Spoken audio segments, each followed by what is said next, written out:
the real majority leader will be elected soon, Mr. President. Mr. President, at this juncture, and just to You mean give the our permanent, colleagues, permanent majority leader, colleagues not the opportunity to vote on third reading, Mr. President, may I respectfully move to consider on third reading of bills. Mr. President, the printed copies of these bills were electronically distributed to the members on May 8, 2026 in compliance with the 3-day rule in the Constitution. And so with that, Mr. President, I move to approve on third and final reading Senate Bill number 1894, this bill enhancing the Universal Access to Quality Tertiary Education Act. So move, Mr. President. Any objection? There being none, consideration of Senate Bill number 1894 on third reading is in order. The Senate Secretary is directed to read the title of the bill and proceed with the voting. Senate Bill number 1894, an act enhancing the Universal Access to Quality Tertiary Education Act, amending for the purpose of Public Act number 10931. Roll call of members. Senator Aquino. Yes. Senator Cayetano Pia. Senator De La Rosa. Senator Ejercito. Senator Escudero. Senator Estrada. Senator Gatchalian. Senator Go. Senator Hontiveros. Senator Lacson. Senator Lapid, Senator Legarda, Senator Marcoleta, Senator Marcos, Senator Padilla, Senator Pangilinan, Senator Soto, Senator Tulfo Erwin, Senator Tulfo Rafi, Senator Villanueva, Senator Villar Camil, Senator Villar Mark, Senator Subiri, Senate President Cayetano Alan. With 21 affirmative votes, 0 negative vote, 0 abstention, Senate Bill number 1894 is approved on third reading.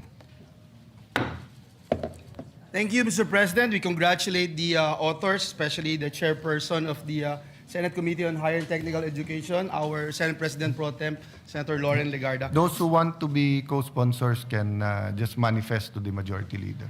Yeah.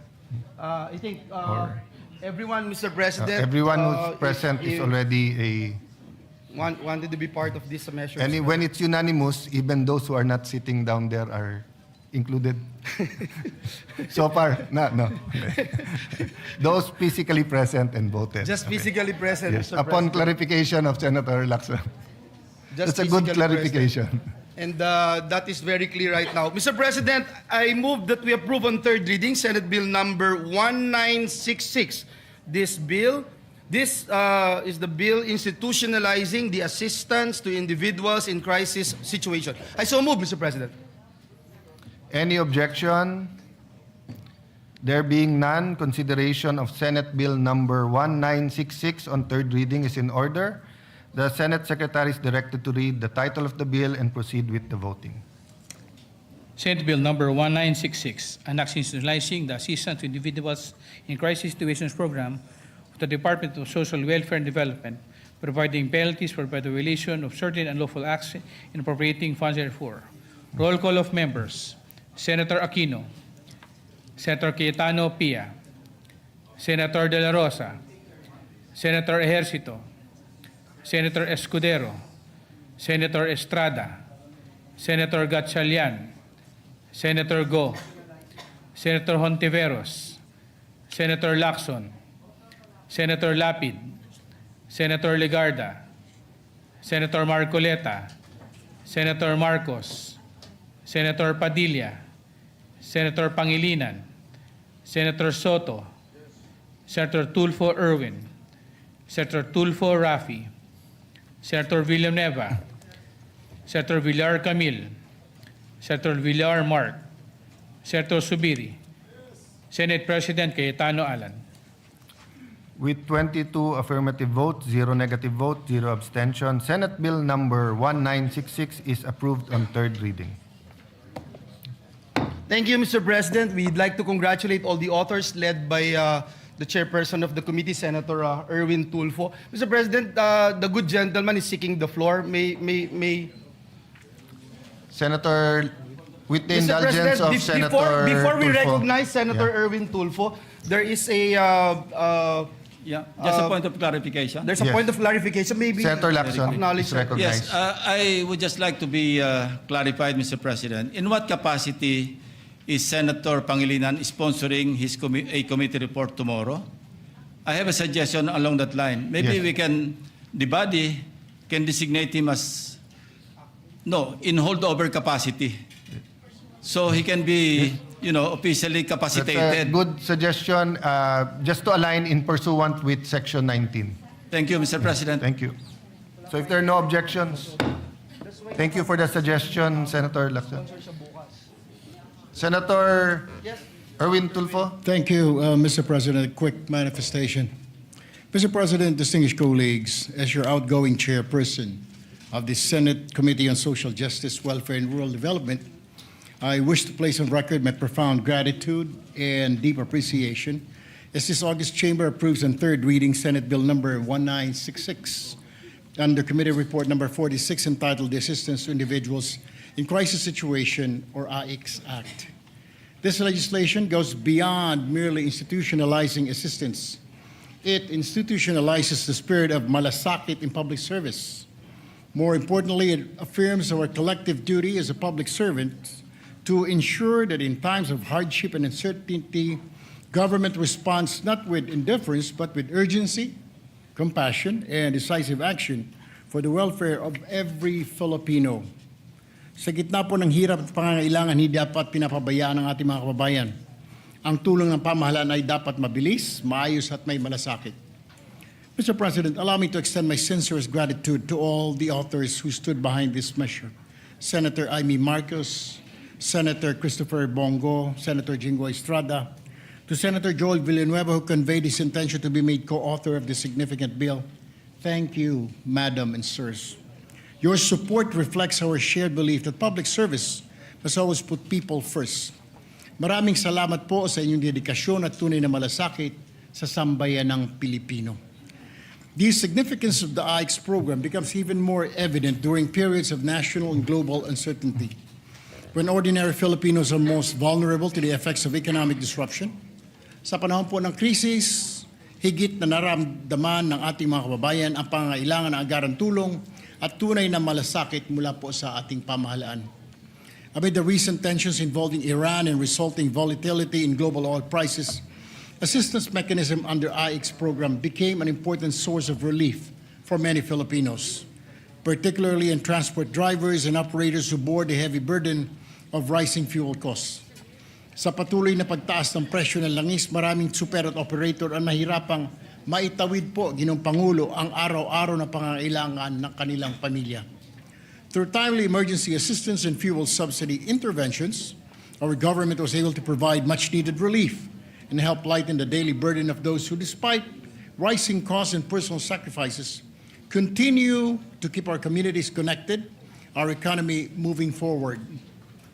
Sa pamagitan po ng agarang tulong mula sa AICS, na ipapakita po natin na ang pamahalaan may malasakit ay hindi po nagpapabaya, lalo na sa mga manggagawang patuloy na nagsasakripisyo para sa sambayanan. To the committee's technical working groups, partner agencies, and hardworking personnel behind this legislation, we thank you for transforming compassion into concrete action. To my distinguished colleagues, may we continue to craft laws that are not only responsive but humane. Law that recognizes that governance is not merely about programs and budgets, but about people, dignity, and hope. Ang pagpasa po ng AICS Act ay isang matibay na patunay na ang pamahalaan ay may malasakit, ay pamahalaang tunay na kumakalinga, handa laging umalalay, umunawa at tumugon sa pangangailangan ng bawat Pilipino sa oras po ng kagipitan. Again, Mr. President, to all the authors and supporters of the AICS Act, thank you for your unity, compassion, and unwavering commitment to the Filipino people. We stand united, no matter what political colors we have. There is no crisis too great that we cannot overcome. Muli po, maraming salamat sa aking mga kasamahan, both in the majority and minority, at sa sambayan ng Pilipino. Thank you and good afternoon, Ginoong Well, Pangulo. the chair recognizes the work of the good senator in social justice and social welfare Very well taken ang manifestation, except the part that he said he will be leaving the committee. We're not yet that sure, as we recognize your work in that committee. Thank you for your manifestation.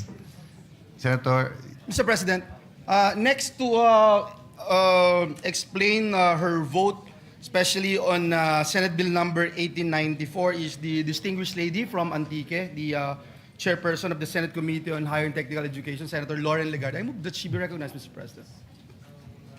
Mr. President, esteemed colleagues, I would like to thank all our colleagues in the unanimous vote on the free tertiary education amendments. And we know that this measure strengthens RA 10931 and ensures the promise of free and equitable tertiary education, that it truly reaches the poorest Filipino families. EDCOM 2 revealed stark gaps in the implementation of student assistance programs. Many of our most vulnerable learners continue to struggle with the rising cost of transportation, food, housing, and school requirements despite existing support mechanisms. This bill ensures that limited government resources are directed first to those who need them most, aligns allocation strictly with household income, guarantees timely inflation-adjusted support, and demands accountability for the use of public funds. Ang edukasyon ay hindi lang dapat libre, dapat ito'y makabuluhan at nagubungan ng tunay na oportunidad mula enrollment hanggang graduation at trabaho. This measure is for our students, especially the poorest, who now know that the government stands behind their dreams. Dapat laging patas ang pagbibigay ng pagkakataon sa bawat batang Pilipino na nangangarap.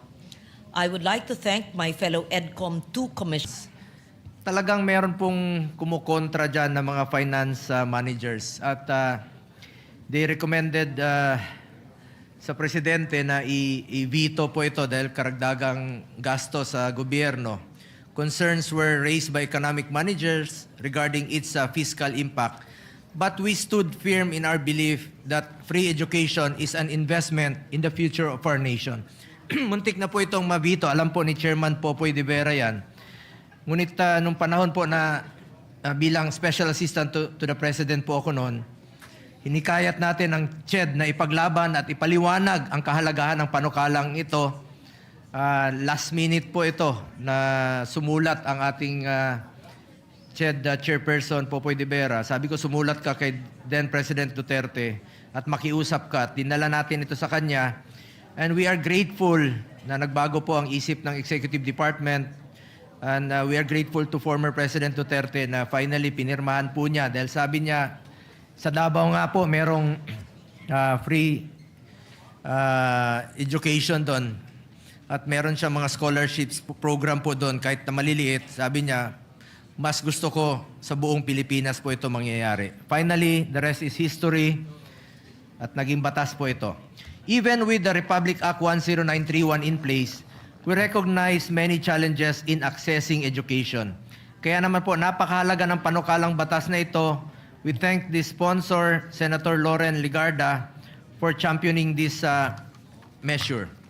Mr. President, sa panukalang ito, bago ko makalimutan, si Senator Alan, nung membro po siya ng 17th Congress noon, na I'm sure sinuportahan niya rin po ito, but naging Secretary of Foreign Affairs kayata nung mga panahong yon.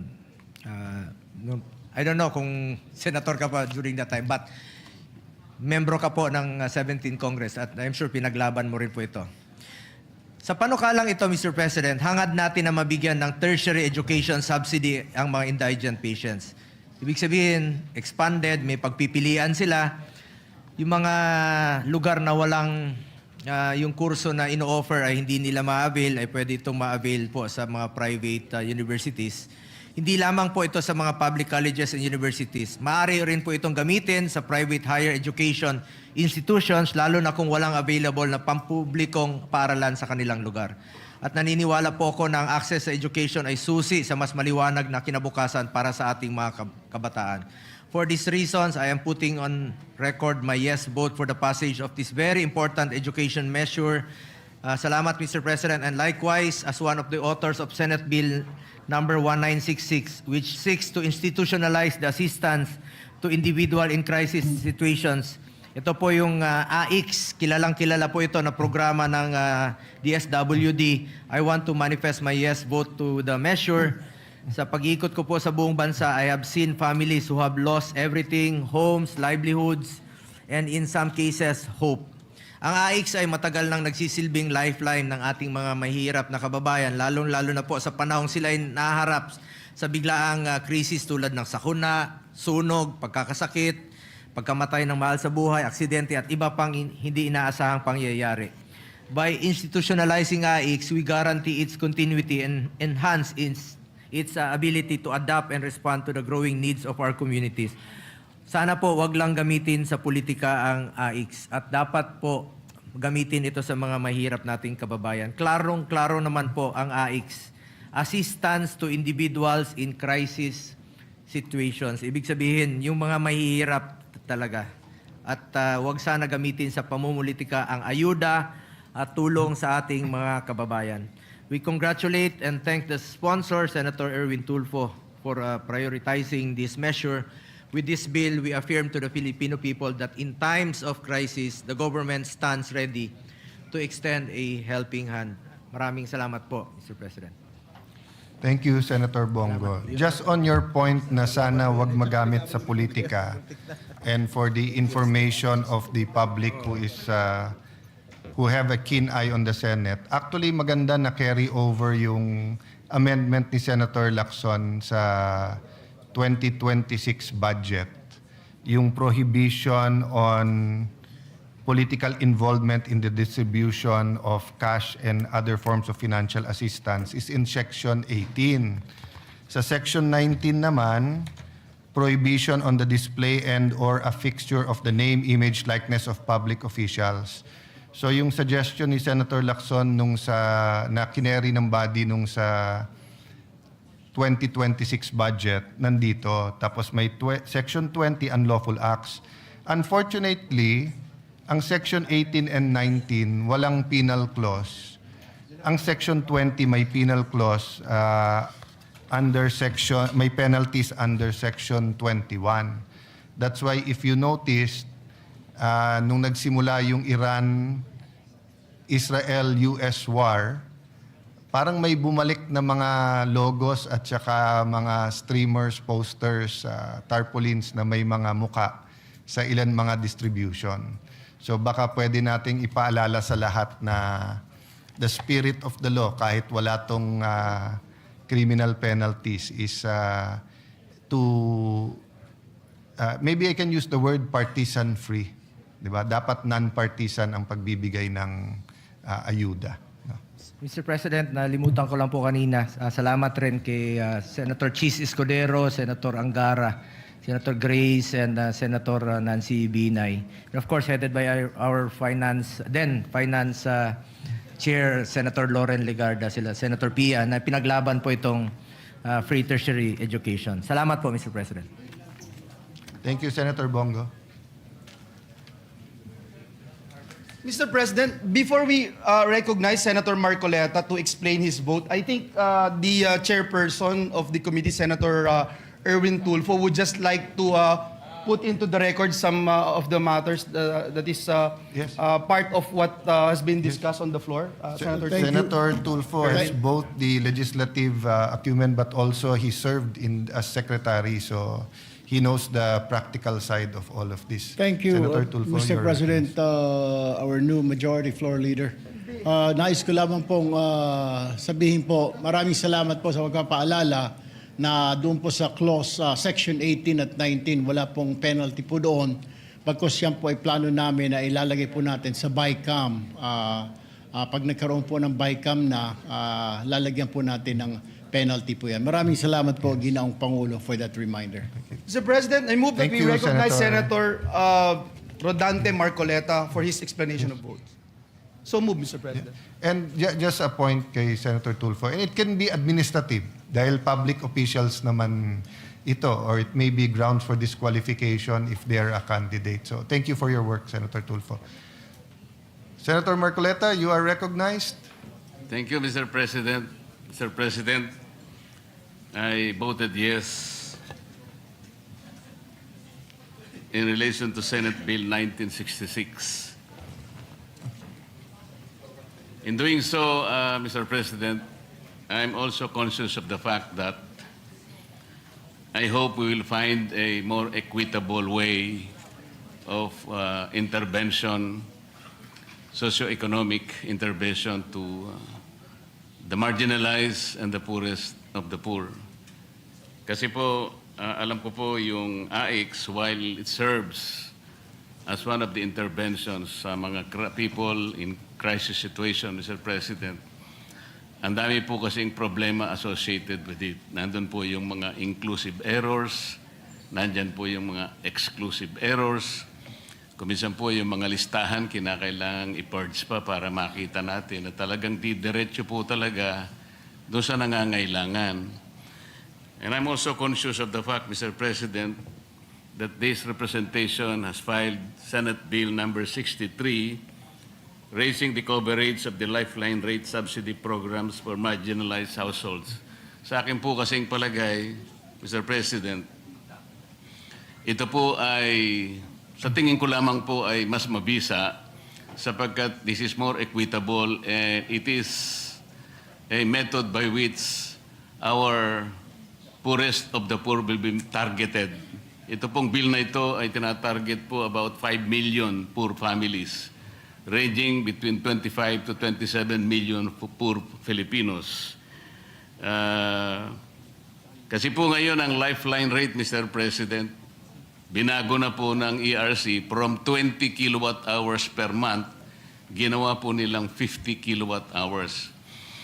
Ano pong initial po naming deliberation sa Energy Committee ng ating kasama, Senator Pia, miski siya po nabigla na yun pong 50 kilowatt per hour per month, Mr. President, ay sapat lamang po pala para pailawan ng 2 bombilya, isang electric pan, tsaka siguro isang transistor. Sabi po ni Senator Pia, ibig sabihin ba itong 50 kilowatt hours na to, wala man lang chance yung isang, for example, isang mother na nagtatrabaho rin sa isang kumpanya o sa isang opisina. Paano kung pamplansyahin ko man lang ang damit ko? Very basic naman ito. That's why, Mr. President, dito po sa bill na to, yung 200 kilowatt hours per month, ito po yung magiging subsidy ng ating mga households. Kahit na po ipalagay natin that the monetary value of 200 kilowatt hours per month, let's say, is 2,500 pesos. Maliit kung titingnan po, but this is regular, this is consistent, targeted, dire-diretso pong pupunta sa households, wala pong corruption dahil dumidiretso nga at wala na pong EPAL.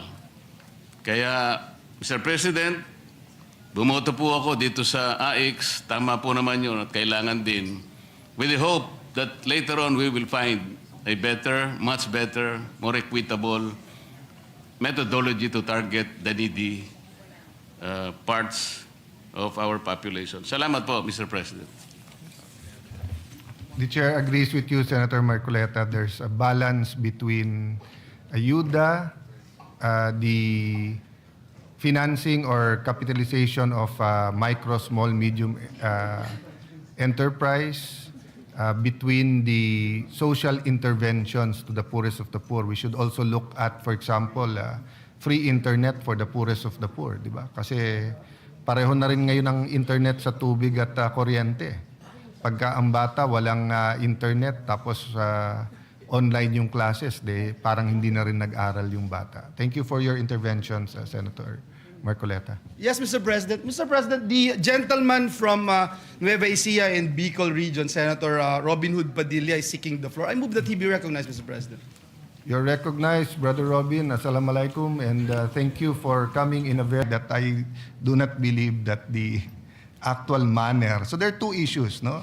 Was it coordinated, which they're saying that they're disputing that? Secondly, the manner in which they carried out the order. Senator, Mr. President, just to put on record, the parliamentary status is that Senator Padilla made a manifestation and he is about to be interpellated by Senator Marcoleta. And so we thank the gentleman for allowing our colleagues to interject. But before we say something, Mr. President, I just wanted to add to what our colleagues mentioned dahil yung mga osaan natin na nagpapakamatay for the Senate institution, Mr. President, pakita natin sa kanila, Mr. President, that we are all out in defending them.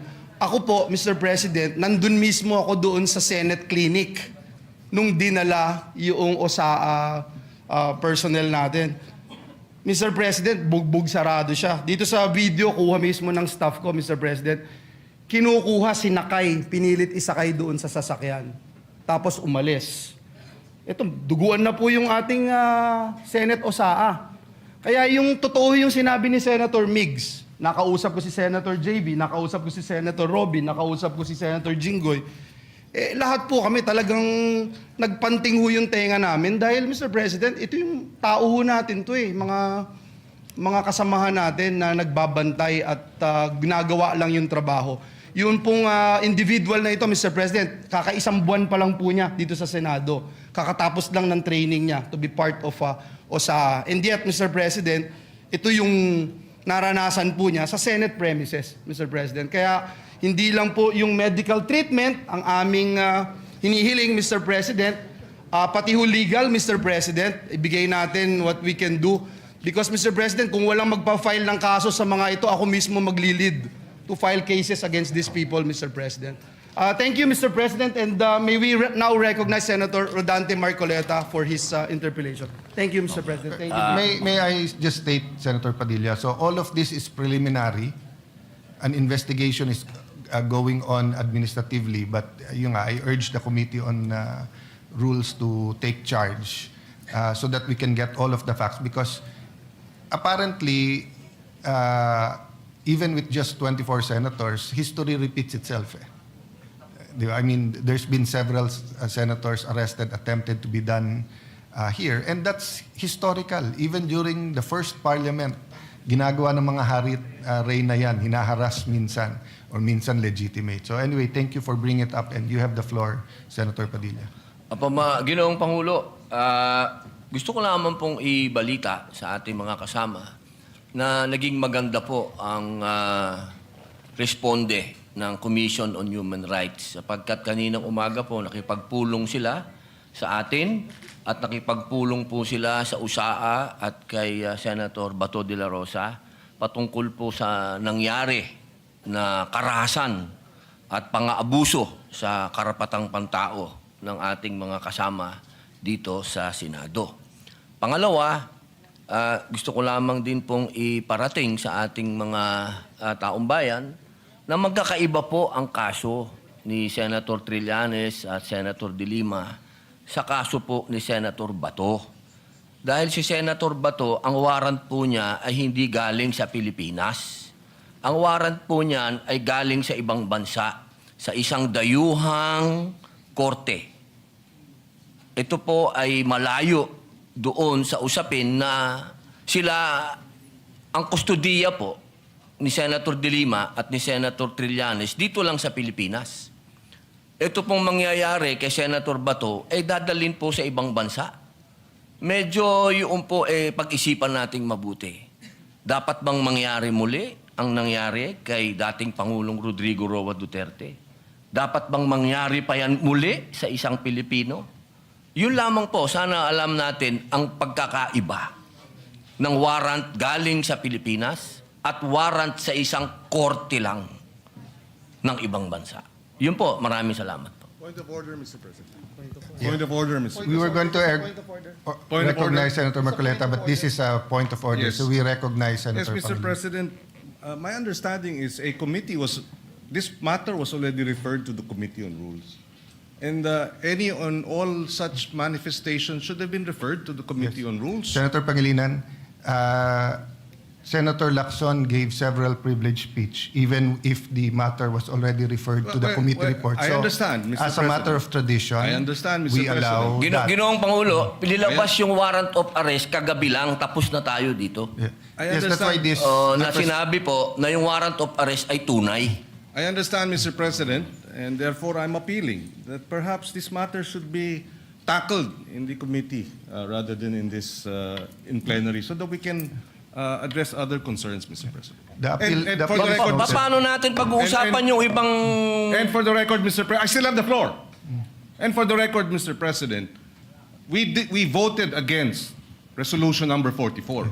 So to say that we have this resolution, yes, but there are senators who voted against it, and therefore it is not necessarily our agreement with the points being raised by the good senator from Camarines Norte. For the record, Senator Padilla did mention a while ago that he doesn't take it against, and he acknowledges that some senators voted against it, and it's on the record.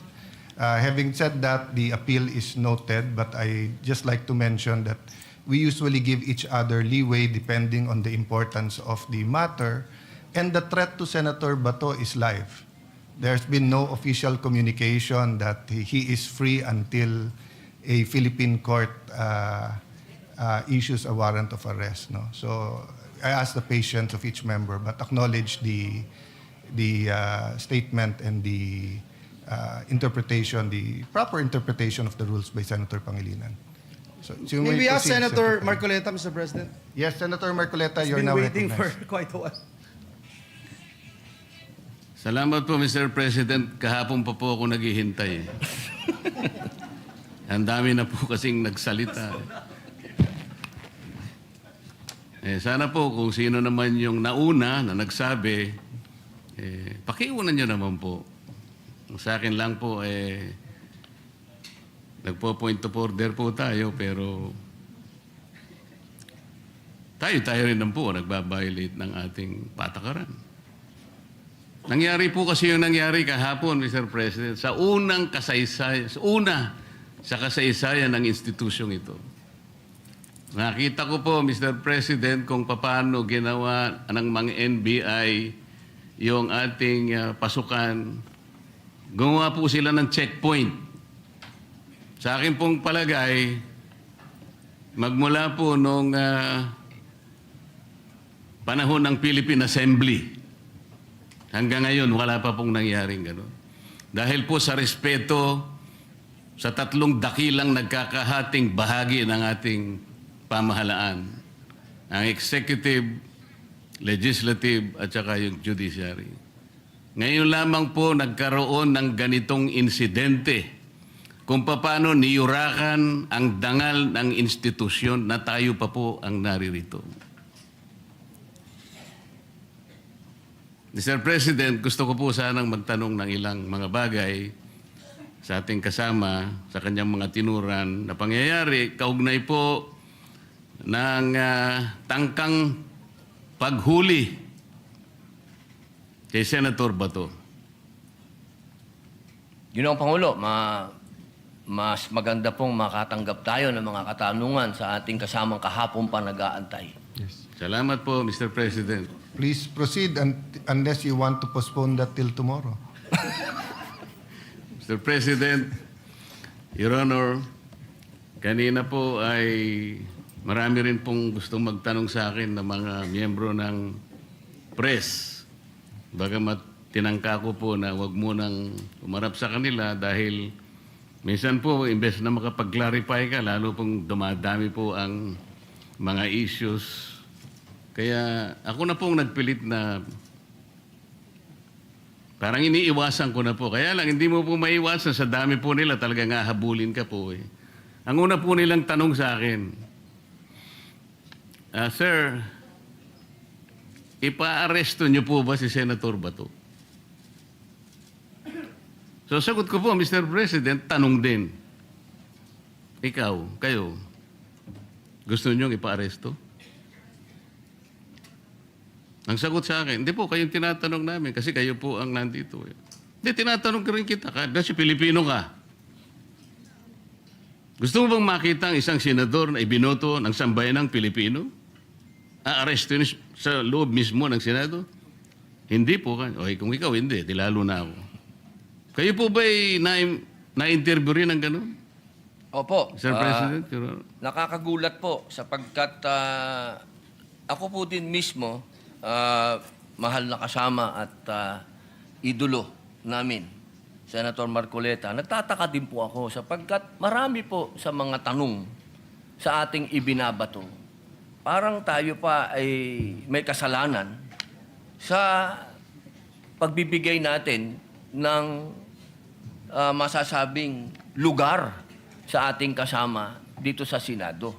Samantalang meron naman po tayong adopted resolution number 44. Ako po'y nagtataka talaga bakit ang mga tanong ay para bang tayo ay harboring kagad ng kriminal. Ginoong Pangulo, Your Honor, yung nangyari po kahapon, mas naniniwala po ako sa dating Pangulo natin, Senator Soto, sa kanyang sinabi. Nung tinanong ko po siya kahapon, habang nagmimerienda po tayo, nung tayo nakasuspindi pa, sabi ko, Mr. SP, nung pinuntahan ka ba ng NBI, pinakita sa'yo yung warrant of arrest? Nakita mo ba? Hindi, sabi niya. Ako po naniniwala na talagang hindi nila ipinakita yung warrant of arrest sa ating dating Pangulo ng Senado. Ang ating pong miyembro ng press, Mr. President, mahilig lang silang tanong ng tanong eh. Pero yung basic yun ang ayaw nilang tanongin eh. Halimbawa si Trillanes, winawagayway niya, ito yung warrant of... Ayaw man lang... Bakit hindi nila suriin? Pwede po bang makakuha ng kopya niyan? Kasi po kahapon, Sir President, Your Honor, nung makausap natin ng NBI Director, pwede mo ba kaming bigyan ng kopya ng warrant of arrest? Pwede mo rin ba kaming bigyan ng communication between the ICC and the Interpol? Sapagkat ang Interpol, ang karaniwang ginagamit po nila para i-execute yung warrant ng kanilang inisyu. Yan namang Interpol, gagamitin po niya yung counterpart dito sa ating bansa, ito po yung PCTC.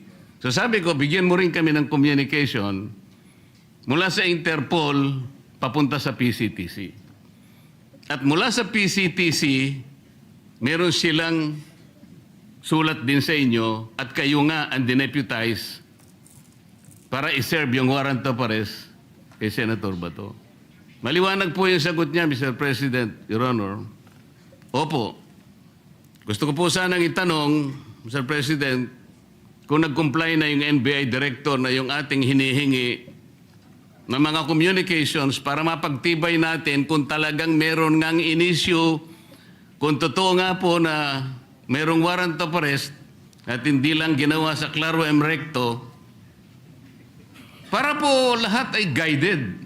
Yes. Naibigay na po ba? So number one, Senator Marcoleta, I apologize to you. You were present and in fact, you made very good points to the NBI Director. Number two, tama po kayo. He promised to officially communicate the warrant, and I told him he is welcome to serve the warrant. The issue is the actual arrest. So I asked my staff as to my office, wala. To our secretariat, may na-receive ba tayo from the NBI? Wala pa. So, Yeah, wala pa. Mr. President, Your Honor, doon lamang po sa simpleng requirement natin, dahil nung gabing yun, ang sabi niya, hindi lang niya dala, nasa sasakyan niya.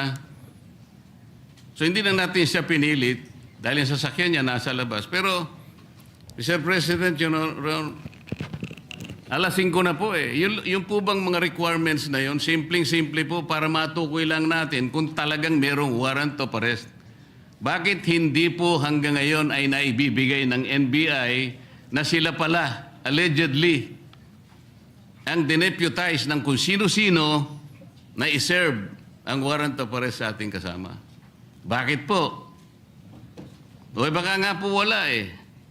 Ito yung pinaka-problema. Ang dami pong kumakalat na issue sa labas.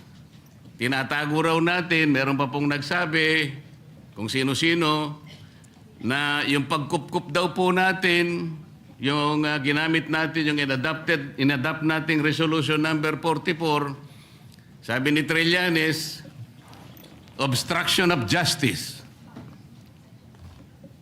Yan po yung mga pinagsasasabi nila.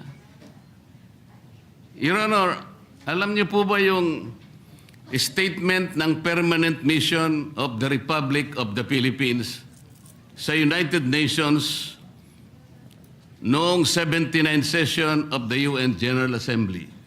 Ba, napakaganda po yan. Mas maganda po, basahin niyo po sa amin. Kasi hindi mo pa alam, di ba? Opo. Salamat po, Mr. President. Ito po kasi may kaugnayan sa pinag-uusapan natin eh. Ito pong 79 session of the UN General Assembly ay may kinalaman po sa pagde-define ng scope and application of the principle of universal jurisdiction. Ito po yung naganap, Mr. President, on October 16, 2024. Kasi po, bilang tayo po ay permanent member ng United Nations, tinanong po nila yung ating posisyon. Paano ang pagkakaintindi mo sa principle kanya and application of universal jurisdiction? Ang sabi po ng Pilipinas, Mr. President, Your Honor, kami po sabi niya the general rule is that jurisdiction is territorial. Universal jurisdiction is an exception grounded on the need to preserve international order. Tama naman po yun eh. Ang pinag-uusapan po na, sinight po ng ating gobyerno, Mr. President, yung Section 17 ng Republic Act number 9551. At sinasabi po nila doon,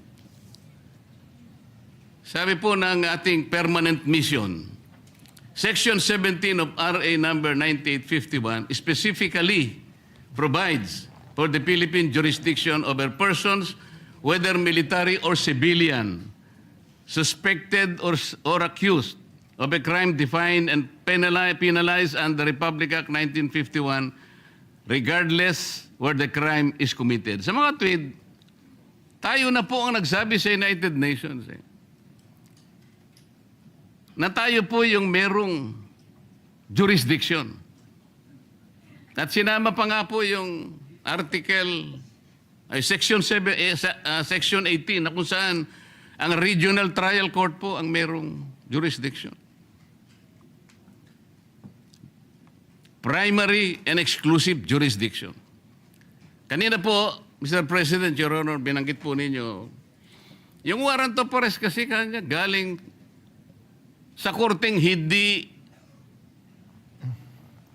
sa domestic nanggaling. Nanggaling naman talaga raw sa ICC. Ipagpalagay na po natin, Mr. President, na totoo nga at hindi peke yung warrant of arrest. Kunwari valid.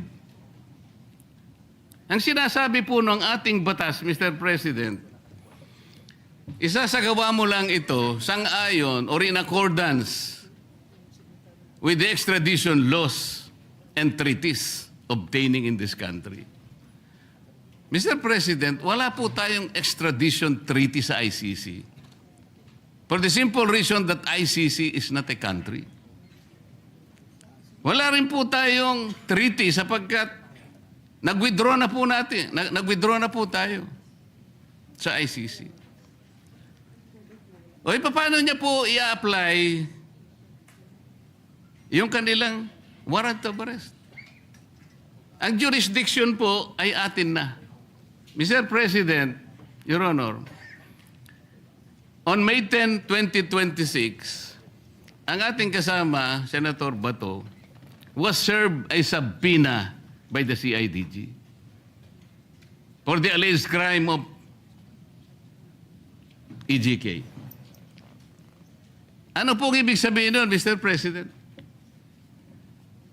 Yung pag-serve po nag-subpoena, na-operationalize na po, active na po yung kaso kahit nasa investigative and prosecutorial stage pa lang, ibig sabihin, our National Prosecution Service is already actively on the case.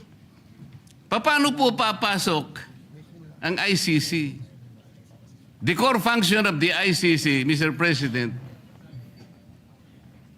is under the principle of complementarity. Ibig sabihin, kung meron pong local court na gumagawa na po ng kanilang tungkulin, wala na pong pakialam ang ICC. Nang nangyari po, aktibo na pong pinupurso ang kaso, allegedly, EJK sa ating kasamahan. Papasok pa uli ang ICC. Sarili po ba nilang prinsipyo ay kanilang babaliwalain? Papayag ka pa doon, Mr. President, Your Honor? Ay, hindi po tayo dapat pumayag. At katunayan nga po, katulad po ng sinasabi ng ating ibang kasama na ito daw ating pinag-uusapan, ay wala daw itong kwenta. Eh napaka-imposible po nun. Sapagkat itong ating pinag-uusapan, katulad po ng sinasabi ninyo, ay soberenya ito ng Pilipinas. Kung sa paniwala po nila, ay hindi. Pero sa paniwala po natin, sayang yung bandila na yan kung tayo po ay magpapasakop sa isang korte lamang na hindi naman isang bansa at uutusan tayo na isuko ang isang senador sa kanila. Salamat po sa inyong sagot, Mr. President, Your Honor. At nung tinangka po nila na mag-serve daw ng di umano ay warrant of arrest, Mr. President,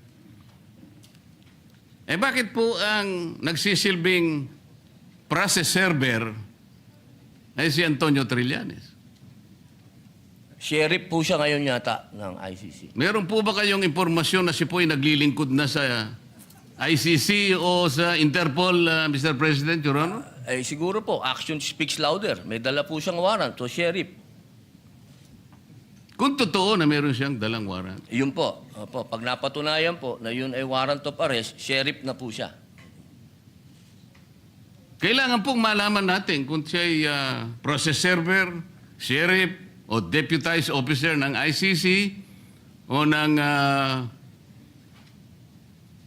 Interpol. At kailangan tawagin din po natin, Mr. President, ang representasyon ng Philippine Center for Transnational Crimes sapagkat sila po yung counterpart ng Interpol. Pagka po binaypass nila yung opisina na yun, maliwanag na maliwanag po, peki po yung warrant of arrest, Mr. President. At peki din po yung nagseserve ng warrant of arrest. Naniniwala po ba kayo? Hanggat hindi po natin nakikita ang kopya na yan, eh, lumalabas po na peki yan. Mr. President, Your Honor, alam niyo po ba yung bilateral immunity agreement sa pagitan ng United States of America at ng ating bansa? Alam ko po yan, nasa Quran po yan. Nasaan po? Nasa Quran po. Ang binabanggit ko po ay ang nasa paragraph 2 ng bilateral immunity agreement. Kaya ako po sinabi nasa Quran dahil ang sabi po sa Quran, kapag yung bagay na hindi mo alam, itanong mo sa nakakaalam. Pakisabi po. Opo. Hindi po. Tinatanong ko lang naman po kung alam ninyo kasi kung alam na ninyo, hindi na po ako magtatanong. Di po, kaya ipaalam nyo na po sa amin. Ayan.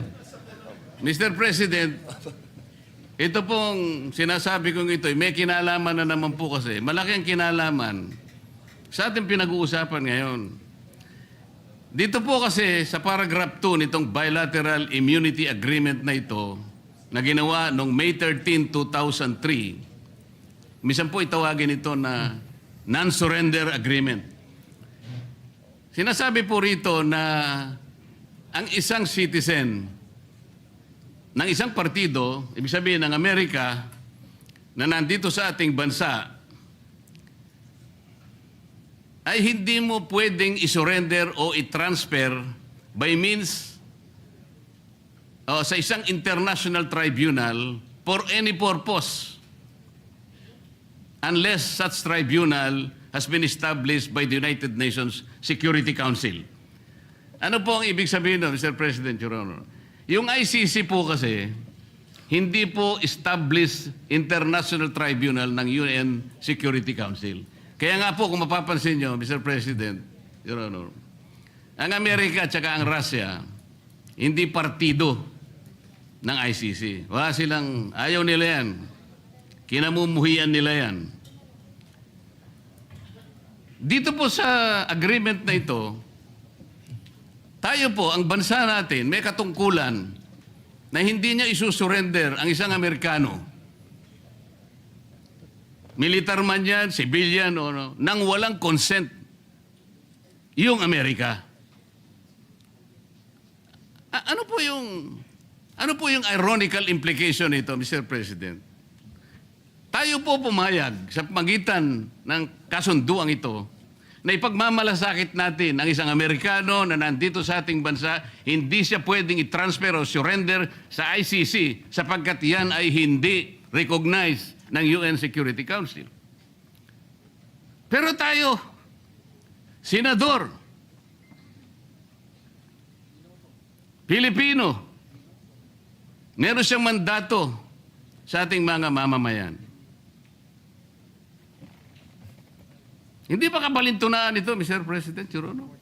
Opo, tama po kayo. Yan po ay ibinoto po yan ng taong bayan. Katulad po ni Senator Bato, 20 million po ang bumoto dyan.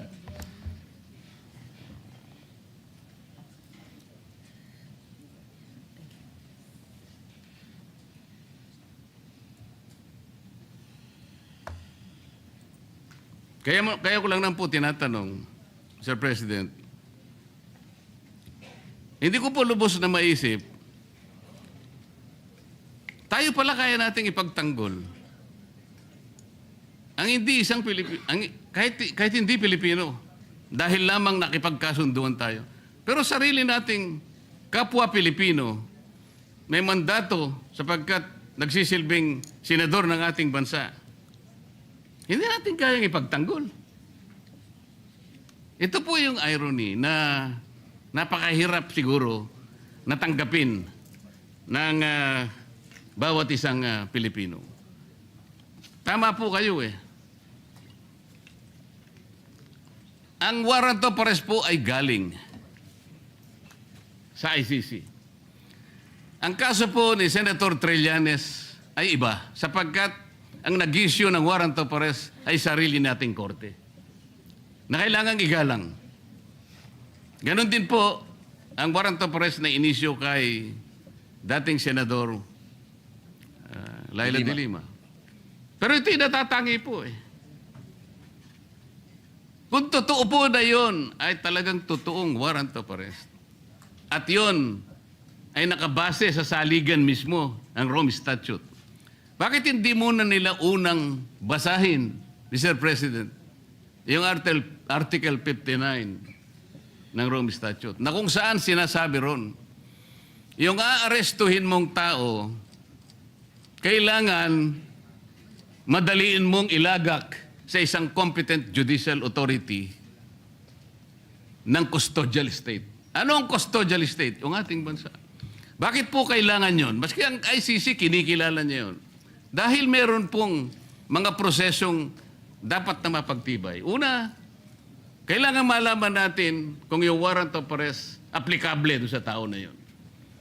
Dito lang, sa pinag-uusapan natin, hindi applicable kay Senator Bato.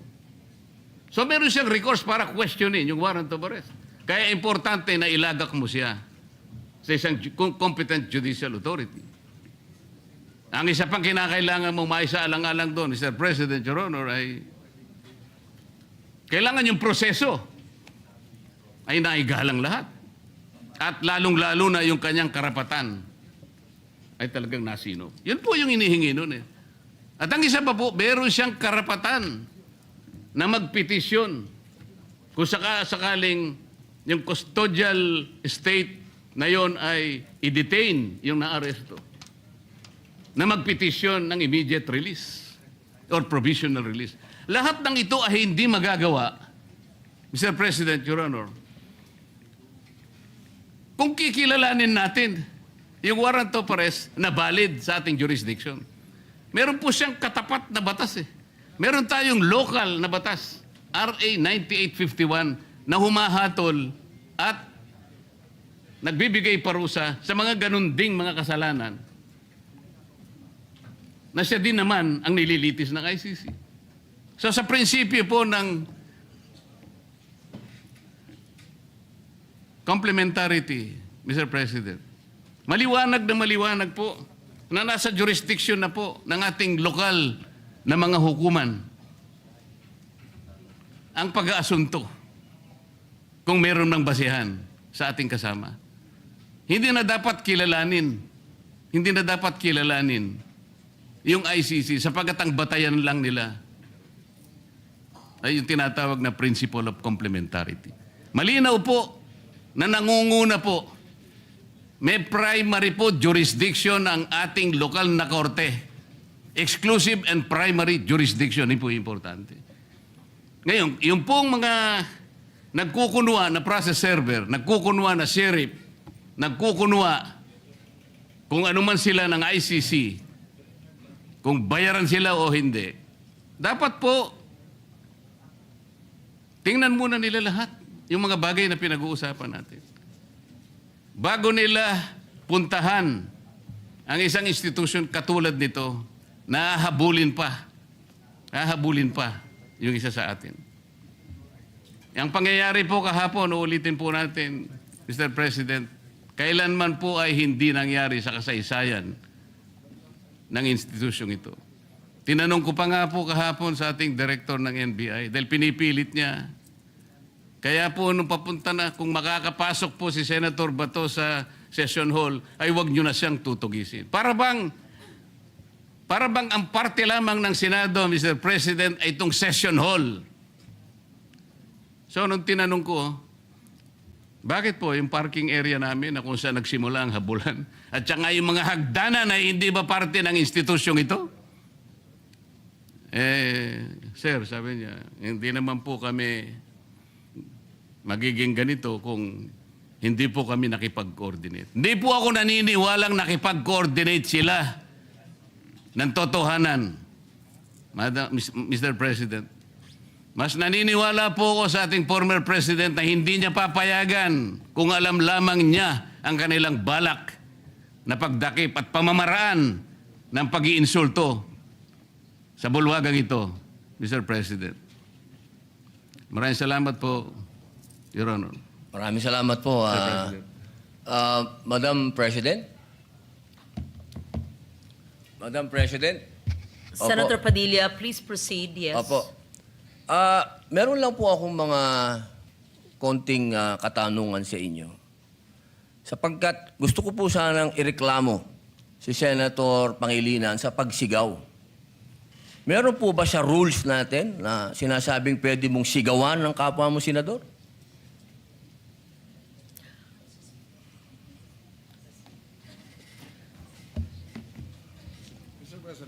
Narinig ko yung malakas na boses ni Senator Kiko Pangilinan. Alam ko na si Senator Pangilinan ay dating galing sa broadcasting, baka nag-modulate. Maari po ba tayo ay mag-suspend muna para pag-usapan yung malakas na boses at wari pagsigaw ni Senator Pangilinan? Excuse me, nasa akin President, po yung floor. Senator Padilla has excuse the me. floor. The chair is answering the question of Senator Padilla. Session is suspended.